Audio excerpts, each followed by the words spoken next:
ஜெய் ஸ்ரீராம். அனைவருக்கும் வணக்கம். என் பெயர் பாண்டியன். சென்னை மணிவாக்கத்திலிருந்து பேசுகிறேன். வயது 63. இன்றைய தலைப்பு கல்லை பெண்ணாக்கிய திருவடியின் பெருமை.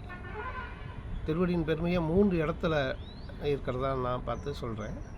1, அகலிகை சாப விமோசனம் பெற்றது. 2வது, தன் தம்பி பரதனுக்கு தன் பாதுகையை கொடுத்து அரசாலை செய்தது. 3வது, வாமன அவதாரத்தில் 3 அடி மண் கேட்ட இடம்.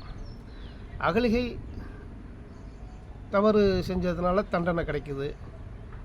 அதுக்கு இவருடைய கால் தூசு மூலமாக சாப விமோசனம் கிடைக்குது. இவர் உயிர் பெற்று எழுதுறாங்க. உயிர் பெற்று எழுந்தவொன்னே அம்மானு வணங்குறாரு. ஏன் அப்படின்னா, தன் தாய் கோசலை கூட 10 மாதம்தான் சுமந்து பெற்றெடுத்தா. ஆனால் அகலிகை விமோசனம் எப்போ வருமுன்னு பலகாலம் தன்னுடைய மனசில் சுமந்து இருக்கிறதுனால அவள் தான் உண்மையான தாயின்னு சொல்லி தாய்ங்கிறதுல வணங்குறாரு. அதோடு மட்டும் இல்லை, அவர் கணவனை கூப்பிட்டு எந்த குற்றமும் மற்றவள் கற்பு கரசி தான், நீ அவளோட சேர்ந்து வாழணும்னு சேர்த்து வைக்கிறாரு. ஸோ இன்றைக்கும் ராமர் உள்ள வரைக்கும் அகலிகையோட பெருமையை பேசிக்கிட்டு இருக்கோம்.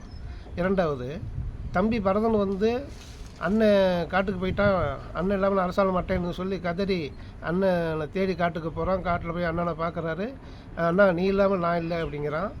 அவர் இல்லை, நீ தான் ஆளணும், நான் தந்தை சொல்மிக்க மந்திரமில்லைங்கிற கடமைக்கு ஏற்ப நான் வனவாசம் சொல்லணுங்கிறான். கேட்க மாட்டேங்கிறான். அப்போ ஒன்று சொல்கிறாரு, சரி இப்போ நான் அரசன், இப்போ அயோத்தி மன்னன், நான் உனக்கு கட்டளை இடுகிறேன்.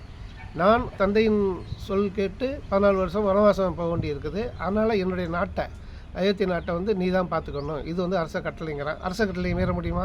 ஏற்றுக்கிறான். ஸோ பிரச்சனை தீர்ந்தது. அதோடு மட்டுமா, இன்றைக்கி ராமர் இருக்கிற வரைக்கும் பரதனை நினச்சி நம்ம கொண்டாடுற அளவுக்கு, பரதகண்டம் அப்படின்னு சொல்லி பெருமைப்படுற அளவுக்கு தானே நடந்துக்கிட்டு இருக்கு. ஸோ பெருமையை தான் சேர்த்துருக்காரு. 3வது, வாமன அவதாரத்தில் மகாபலி மன்னனுடைய கர்வத்தை அழிக்கிறதுக்கு குறுஞ்சிறுவனை 3 அடி மண் கேட்டு விஸ்வரூபம் எடுத்து நிற்கிறாரு. திருமால் விஸ்வரூபம் எடுத்த இடம் அங்கே தான்.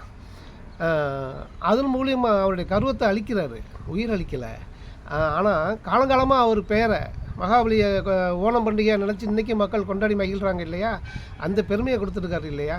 ஸோ திருவடியின் பெருமை, நாமெல்லாம் திருவடியை வணங்கினோம் அப்படின்னா நம்ம ஆத்மாவே சுத்தம் செஞ்சு நம்ம தூய்மைப்படுத்தி நம்மை வீடு வரை செய்வார் என்கிறதான் ஐதீகம். அதுதான் நிலைநாட்டினார்.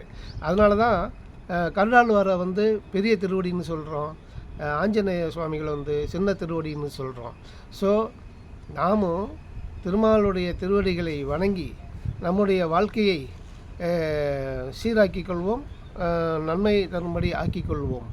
திருமால் பெருமைக்கு நிகரேது, திருமால் பெருமைக்கு நிகரேது, அவன் திருவடி பணிந்தான் நிகரேது, அவன் திருவடி நிழலுக்கு இணையேது, திருமால் பெருமைக்கு நிகரேது.